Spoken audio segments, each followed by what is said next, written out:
بسم اللہ والحمد للہ والصلاة والسلام علی رسول اللہ وعلی آلہ وصحبہ ومن والاہ۔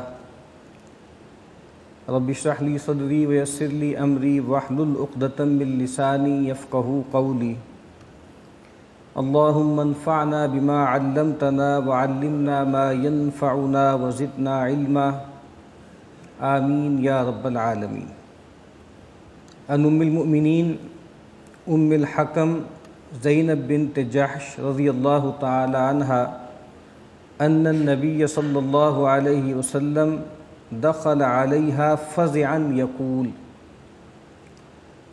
ام المؤمنین سیدنا زینب بنت جحش رضی اللہ تعالی عنہا روایت کرتی ہیں، اور سیدہ زینب رضی اللہ تعالی عنہا کو بہت خصوصی امتیاز حاصل ہے، اور اس پر وہ ناز بھی کیا کرتی تھیں، باقی ازواج کے سامنے اس کا ذکر بھی کیا کرتی تھیں۔ یہ بات ہمیں معلوم ہے کہ یہ سیدنا زید بن حارثہ رضی اللہ تعالی عنہ کے نکاح میں تھیں، اور رسول اللہ صلی اللہ علیہ وسلم نے ان کو اپنا منہ بولا بیٹا بنایا ہوا تھا، سیدنا زید کو۔ تو قرآن مجید میں تفصیل سے وہ واقعہ بیان ہوا ہے کہ جب سیدنا زید رضی اللہ تعالی عنہ نے ان کو طلاق دے دی، تو خود گویا قرآن مجید میں اللہ تعالیٰ نے یہ بات فرمائی کہ زوجنا کہا کہ ہم نے اے نبی صلی اللہ علیہ وسلم ہم نے آپ کا نکاح سیدہ زینب سے کر دیا۔ اسی لیے وہ کہا کرتے تھے کہ زوجنی اللہ من السماء، کہ تمہاری شادیاں تمہارے نکاح تو تمہارے اولیاء نے کیے ہیں، تمہارے اقارب نے کیے ہیں، میرا نکاح اللہ تعالیٰ سے، میری شادی اللہ تعالیٰ نے کی ہے آسمان سے، یعنی آسمان سے حکم نازل ہوا، ہدایت نازل ہوئی، اور میری شادی گویا براہ راست اللہ تعالیٰ نے نبی اکرم صلی اللہ علیہ وسلم سے کی۔ تو سیدہ بیان کرتی ہیں کہ نبی اکرم صلی اللہ علیہ وسلم ایک دن ان کے ہاں تشریف لائے، فزعاً، بہت گھبرائے ہوئے تھے، گھبراہٹ آپ پہ طاری تھی۔ دوسری روایت میں آتا ہے کہ ان النبی صلی اللہ علیہ وسلم استیقظ من النوم محمرا وجہہ، کہ رسول اللہ صلی اللہ علیہ وسلم نیند سے بیدار ہوئے اور آپ کا چہرہ مبارک سرخ ہوا تھا، آپ پہ گھبراہٹ کی کیفیت، خوف کی کیفیت طاری تھی۔ یقول، نبی اکرم صلی اللہ علیہ وسلم نے گھبراہٹ کی حالت میں فرمایا، لا الہ الا اللہ، نہیں ہے کوئی معبود سوائے اللہ کے۔ یہ کلمہ ہے جو تعجب کے موقع پر، خوف اندیشے کے موقع پر کہا جاتا ہے۔ فرمایا ویل للعرب من شر قد اقترب، بڑی خرابی ہے، بڑی بربادی ہے عرب کے لیے اس فتنے سے کہ جو قریب آنے والا ہے۔ یعنی عرب ظاہری بات ہے، نبی اکرم صلی اللہ علیہ وسلم کے زمانے میں زیادہ تر لوگ جو اسلام میں داخل تھے وہ عرب ہی میں سے تھے۔ تو آپ نے فرمایا کہ ایک بڑا فتنہ ہے، بڑی خرابی ہے جو قریب آنے والی ہے، اور اس کے حوالے سے عرب کے لیے بہت تباہی ہے، بہت بربادی۔ اسی طرح کا ایک اور واقعہ ہے جس میں ام سلمہ رضی اللہ تعالی عنہا روایت کرتی ہیں کہ نبی اکرم صلی اللہ علیہ وسلم رات میں بیدار ہوئے، آپ صلی اللہ علیہ وسلم کو ایسا ہی کوئی منظر دکھایا گیا، اس موقع پر بھی آپ نے فرمایا کہ سبحان اللہ، اللہ پاک ہے، ماذا انزل من الخزائن وماذا انزل من الفتن، مجھے دکھایا گیا ہے کہ میری امت پر کتنے ہی بڑے بڑے جو خزائن ہیں، بہت بڑے بڑے مال ہیں اور بڑی غنیمتیں ہیں، وہ کھول دی جائیں گی، نازل کر دی جائیں گی، اور اس کے نتیجے میں بہت بڑے بڑے فتنے ان پر نازل ہوں گے۔ نبی اکرم صلی اللہ علیہ وسلم کو اندیشہ تھا، آپ نے فرمایا تھا کہ مجھے تمہارے بعد تمہارے بارے میں فقر کا اندیشہ نہیں ہے، مجھے یہ اندیشہ ہے کہ دنیا تم پر کھول دی جائے گی، بہت وسیع کر دی جائے گی، کشادہ کر دی جائے گی، اور پھر تم دنیا کے لیے ویسے ہی منافست کرو گے، ویسے ہی بھاگ دوڑ کرو گے، ایک دوسرے سے کمپیٹ کرو گے جیسے پہلے لوگوں نے کیا، اور جیسے پہلے لوگ ہلاک ہو گئے تم بھی ہلاک ہو جاؤ گے۔ اور ہمیں معلوم ہے کہ نبی اکرم صلی اللہ علیہ وسلم کی دنیا سے رخصت ہونے کے بعد، خاص طور پر سیدنا عثمان رضی اللہ تعالی عنہ کی شہادت کے بعد بہت بڑے بڑے فتنے رونما ہوئے۔ تو آپ فرماتے ہیں کہ بڑی بربادی ہے، تباہی ہے عرب کے لیے اس فتنے سے جو قریب آ لگا ہے۔ فتح اليوم من ردم یأجوج ومأجوج مثل هذه، نبی اکرم صلی اللہ علیہ وسلم نے فرمایا کہ جو یاجوج ماجوج کا جو بند ہے اس میں شگاف ڈال دیا گیا، اس کی مانند، اور پھر آپ نے اشارہ کیا وَحَلَّقَ بِأَصْبُعَيْهِ الْإِبْهَامَ وَالَّتِي تَلِيهَا،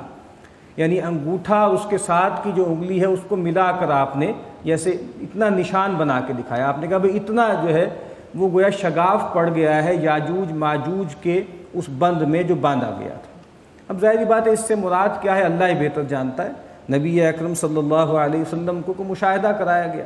اور چونکہ آپ کو معلوم ہے کہ یاجوج ماجوج جو ہے قرآن مجید میں بھی ان کا تذکرہ ہے،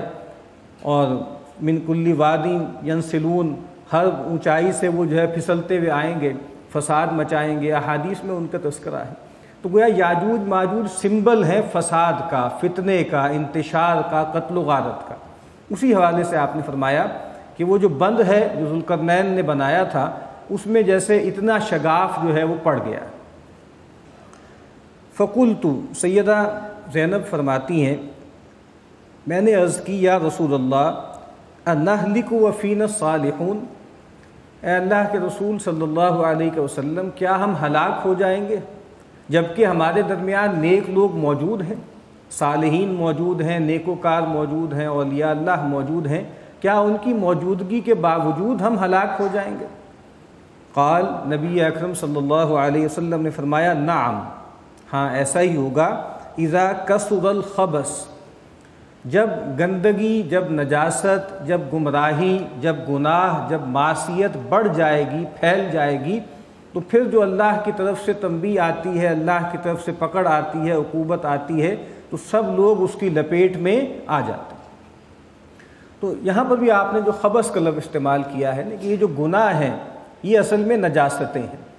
اللہ کے نبی صلی اللہ علیہ وسلم نے فرمایا کہ ان اللہ طیب لا يقبل الا طیبا، اللہ تعالیٰ خود پاک ہیں اور پاک کے سوا وہ کچھ قبول نہیں کرتے۔ تو نجاست جو ہوتی ہے وہ ظاہری بات ہے باطنی بھی ہے، ظاہری بھی ہے، نجاست عقیدے کی بھی ہے، اسی لیے مشرکین کے بارے میں کہا کہ جو مشرکین ہیں یہ نجس ہیں، یہ ناپاک ہیں۔ اور نجاست جو ہوتی ہے وہ عمل کی بھی ہوتی ہے، جو گناہ ہیں، جو کوتاہیاں ہیں، جو اللہ کی نافرمانیاں ہیں، وہ سب کیا ہیں؟ وہ خباثتیں۔ تو فرمایا کہ جب خباثتیں، جب ناپاکیاں، جب برے اعمال، جب اللہ کی نافرمانیاں بہت زیادہ ہو جائیں گی تو پھر چاہے نیک لوگ موجود ہوں اس کے باوجود اللہ کی طرف سے عذاب آئے گا، اللہ کی طرف سے پکڑ آئے گی۔ سیدنا امام مالک علیہ رحمہ نے موطا میں عمر بن عبدالعزیز علیہ رحمہ ان کا ایک قول نقل کیا ہے،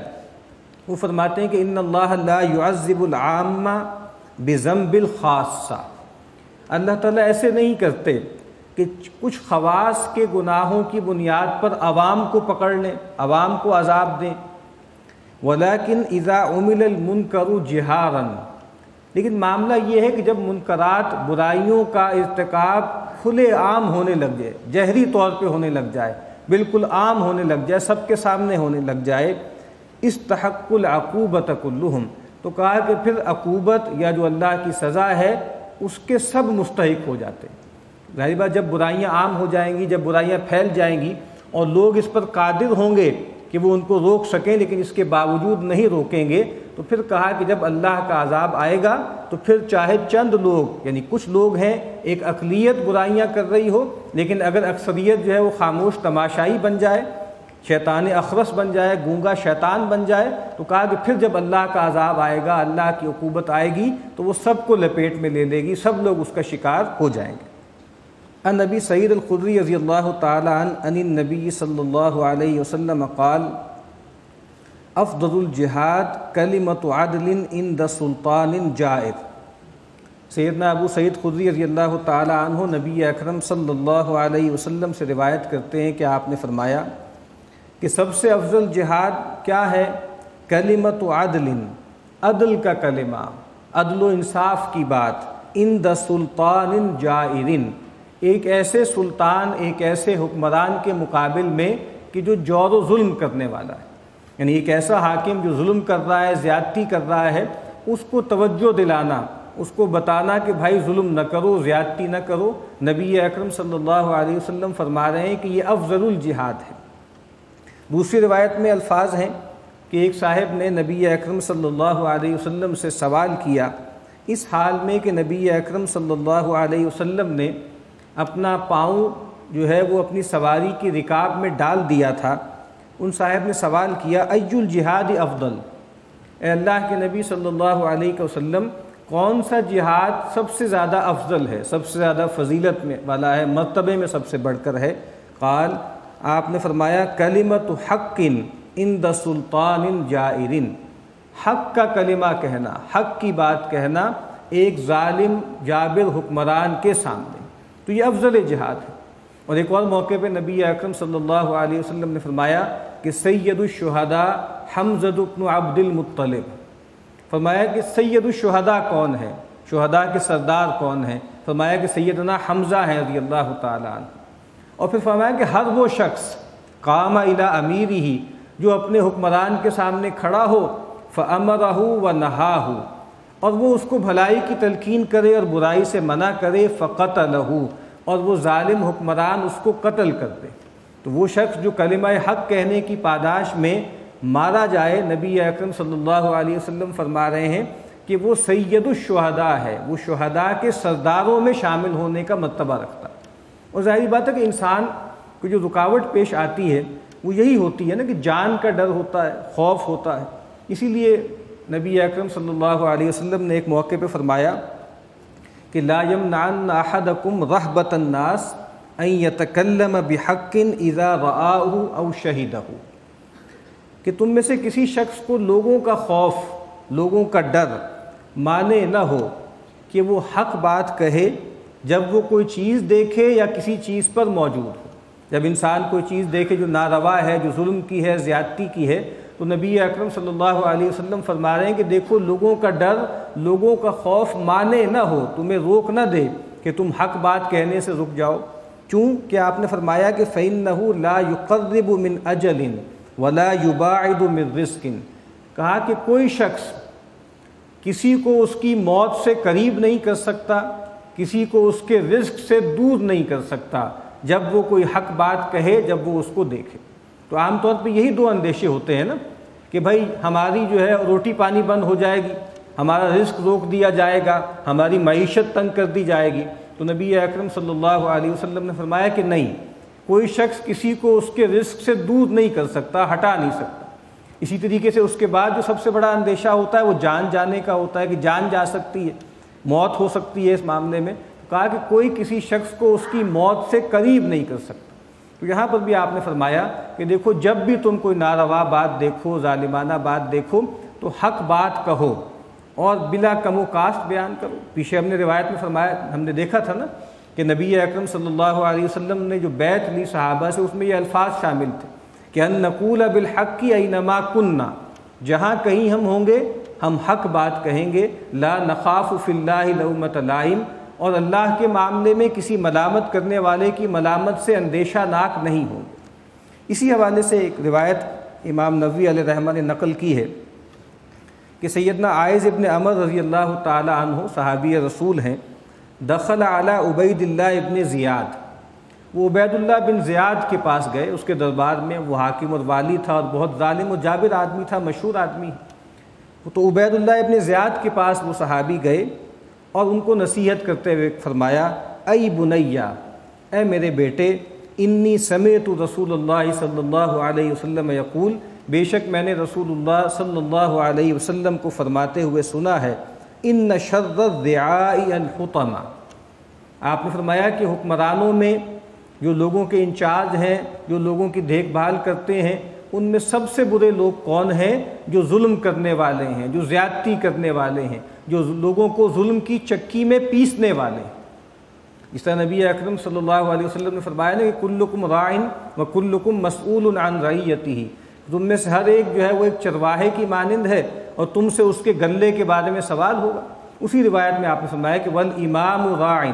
امام جو ہے، جو حکمران ہے، جو خلیفہ ہے، وہ بھی راعی ہے اور اس سے سوال کیا جائے گا اس کی تمام رعیت کے بارے میں۔ تو یہاں نبی اکرم صلی اللہ علیہ وسلم کا ایک قول نقل کیا سیدنا عائذ نے کہ بھائی دیکھو ظلم نہ کرو، زیادتی نہ کرو، کیونکہ نبی اکرم صلی اللہ علیہ وسلم نے فرمایا ہے کہ حکمرانوں میں بدترین وہ ہیں جو اپنی رعایا پر ظلم و زیادتی کرتے ہیں۔ فَإِيَّاكَ أَن تَكُونَ مِنْهُمْ، تو انہوں نے کہا کہ دیکھو اللہ کے نبی نے یہ بات فرمائی ہے کہ دیکھو بچنا تم کہیں ان میں سے نہ ہو جانا، تمہارا شمار کہیں ان لوگوں میں نہ ہو قیامت کے دن کہ جو بدترین حکمران ہیں۔ فقال له، تو عبید اللہ ابن زیاد نے حکارت سے کہا، اجلس فإنما أنت من نخالة أصحاب محمد صلی اللہ علیہ وسلم۔ حکارت سے کہا، توہین آمیز لہجے میں کہا کہ بیٹھ جائیے، آپ تو رسول اللہ صلی اللہ علیہ وسلم کے صحابہ میں سے جیسے بھوسی ہوتی ہے نا، چھان بورا ہوتا ہے، اس میں سے ہیں آپ۔ یعنی ظاہری بات ہے جو اکابر صحابہ تھے وہ دنیا سے چلے گئے، جو عشرہ مبشرہ تھے وہ چلے گئے، آپ تو بس جیسے بھوسی کی طرح ہیں، آپ کی وہ حیثیت نہیں ہے معاذ اللہ کہ میں آپ کی بات کو کوئی اہمیت دوں یا آپ کی بات کان لگا کے سنوں۔ فقال، تو سیدنا عائذ رضی اللہ تعالی عنہ نے فرمایا، وَهَلْ كَانَتْ لَهُمْ نُخَالَةٌ، تو کیا رسول اللہ صلی اللہ علیہ وسلم کے صحابہ میں کوئی جو ہے وہ بھوسی کی طرح کے لوگ بھی ہیں، چھان پورا کی طرح کے لوگ بھی ہیں، یعنی معاذ اللہ کو بھرتی کے لوگ کوئی ہلکے لوگ بھی ہیں؟ کہا کہ ہرگز نہیں، انما كانت النخالة بعدهم وفي غيرهم، فرمایا کہ یہ جو بھوسی ہے، چھان بھورا ہے، ہلکے لوگ ہیں، یہ تو کہا کہ یہ تو ان کے علاوہ لوگوں میں ہے، ان کے بعد کے لوگوں میں۔ نبی اکرم صلی اللہ علیہ وسلم کے صحابہ میں کوئی ہلکے لوگ نہیں ہیں، کوئی کمزور لوگ نہیں ہیں، اور نبی اکرم صلی اللہ علیہ وسلم نے بارہا اس کی طرف توجہ دلائی۔ آپ نے فرمایا کہ خیر القرون قرنی، سب سے بہترین زمانہ میرا زمانہ ہے، اور ظاہری بات ہے آپ کے زمانے میں آپ کے صحابہ بھی شامل ہیں جو آپ کے ساتھ وہاں پر موجود تھے۔ تو یہاں پر بھی واقعہ کیا ہے کہ ایک صحابی رسول ہیں جو ایک حکمران کے سامنے کھڑے ہوئے اور کھڑے ہو کر ان کو ظلم سے روکا ہے، اس سے منع کیا۔ عن حذیفہ رضی اللہ تعالی عنہ عن النبی صلی اللہ علیہ وسلم قال، والذی نفسی بیدہ لتأمرن بالمعروف ولتنہون عن المنکر او لیوشکن اللہ ان یبعث علیکم عقابا منہ ثم تدعونہ فلا یستجاب لکم۔ نبی اکرم صلی اللہ علیہ وسلم نے فرمایا کہ اس ہستی کی قسم ہے کہ جس کی ہاتھ میں میری جان ہے، یعنی اللہ کی قسم ہے، میں اللہ کو گواہ ٹھہرا کر یہ بات کہہ رہا ہوں، لَتَأْمُرُنَّ بِالْمَعْرُوفِ وَلَتَنْهَوُنَّ عَنِ الْمُنْكَرِ، تمہیں ضرور بالضرور نیکی کی تلقین کرنی ہے، تمہیں لازماً برائی سے روکنا ہے۔ اَوْ لَيُوشِكَنَّ اللَّهُ أَن يَبْعَثَ عَلَيْكُمْ عِقَابًا مِّنْهُ، یا پھر اس کا شدید اندیشہ ہے کہ اللہ تعالیٰ تم پر اپنی طرف سے کوئی سزا، کوئی عذاب نازل فرمائے، ثُمَّ تَدْعُونَهُ، اور پھر تم اس کو پکارو گے، اللہ کو پکارو گے، اللہ سے دعائیں کرو گے، فلا یستجاب لکم، اور پھر تمہاری سنی نہیں جائے گی، اللہ کے ہاں تمہاری پکار کی سنوائی نہیں ہوگی۔ تو ظاہری بات ہے کہ یہ جو کہا ہے نا کہ اللہ تعالیٰ تم پر کوئی عذاب نازل کر دے، تو عذاب کی کئی شکلیں ہیں۔ ظاہری بات ہے کہ ظالم حکمرانوں کا مسلط ہو جانا، مسلمانوں کے دشمنوں کا ان کی گردنوں پر سوار ہو جانا، یہ بھی اللہ کی سزا ہے نا، یہ بھی اللہ کا عذاب ہے۔ تو کہا کہ پھر ایسے موقع پر تم اللہ کو پکارو گے، اللہ سے دعائیں کرو گے، یہ مطلب بھی ہو سکتا ہے کہ تم اس عذاب کو ٹالنے کے لیے، اس ظالم حکمرانوں کو دور کرنے کے لیے، وہ جو دشمن کا غلبہ تم پر ہو گیا ہے اس کو ہٹانے کے لیے اللہ سے دعائیں کرو گے، لیکن تمہاری دعائیں قبول نہیں ہوں گی۔ اور یہ ہو سکتا ہے کہ یہ بجائے خود ایک الگ سے مستقل عذاب ہے۔ دوسری روایت میں اللہ کے نبی صلی اللہ علیہ وسلم نے فرمایا ہے کہ تمہیں لازماً نیکی کا حکم دینا ہے اور لازماً برائی سے روکنا ہے، ورنہ یہ ہوگا کہ تم اللہ کو پکارو گے، اللہ سے دعائیں کرو گے، اور تمہاری دعائیں نہیں سنی جائیں گی۔ تو ظاہری بات ہے کہ انسانوں کے لیے، اللہ کے بندوں کے لیے اس سے بڑی سزا کوئی نہیں ہو سکتی، اس سے بڑا عذاب کوئی نہیں ہو سکتا کہ وہ اپنے مالک و مولا کو پکاریں اور ان کا مالک ان کی پکار پر لبیک نہ کہے، ان کا جواب نہ دے۔ تو اس روایت سے بھی ہم پر یہ بات واضح ہوتی ہے کہ امر بالمعروف اور نہی عن المنکر جو ہے ایک غیر معمولی ذمہ داری ہے، اور ہم سب کو اس کو ادا کرنے کی طرف توجہ دینی چاہیے۔ وآخر دعوانا الحمدللہ رب العالمین۔